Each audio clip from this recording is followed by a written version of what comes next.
Hello friends, आज हम बात करेंगे युवा पीढ़ी के प्रेरणा स्रोत व्यक्ति के बारे में जिन्हें आध्यात्मिक गुरु भी कहा जाता है।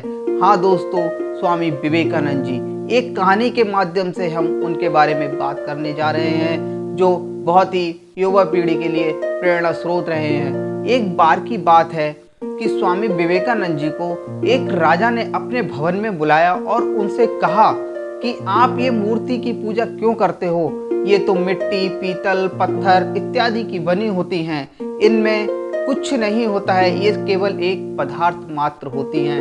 मैं इन सब चीज़ों को नहीं मानता। उस राजा के सिंहासन के पीछे एक आदमी की तस्वीर टंगी हुई थी। स्वामी विवेकानंद जी ने उनसे पूछा, महाराज ये तस्वीर किसकी है?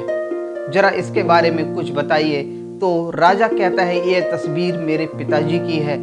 और स्वामी विवेकानंद जी कहते हैं, आप इस तस्वीर को अपने हाथ में लीजिए और ऐसा करने के बाद इस तस्वीर पर थूकिए।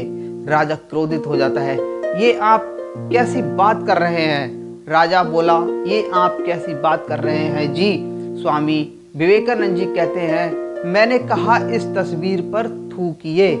राजा क्रोधित हो जाता है और कहता है, स्वामी जी आप होश में तो हैं ना?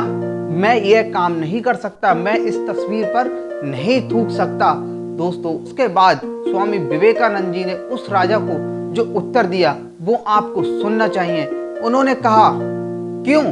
ये तस्वीर तो केवल एक कागज का टुकड़ा है और जिस पर कुछ रंग भरे हुए हैं या कुछ रंग लगे हुए हैं, तो आप इस पर क्यों नहीं थूक सकते? इस तस्वीर में ना तो कोई जान है, ना कोई आवाज है, और ना ये तस्वीर सुन सकती है, ना बोल सकती है, ना कोई हड्डी और ना कोई प्राण है। फिर आप इस तस्वीर पर कभी थूक नहीं सकते क्योंकि आप इसमें अपने पिता का स्वरूप देखते हो और आप इस तस्वीर का अनादर करना अपने पिता का अनादर समझते हो। वैसे ही हम हिंदू भी उन पत्थर, मिट्टी या धातु की बनी मूर्तियों की पूजा भगवान का स्वरूप मानकर करते हैं।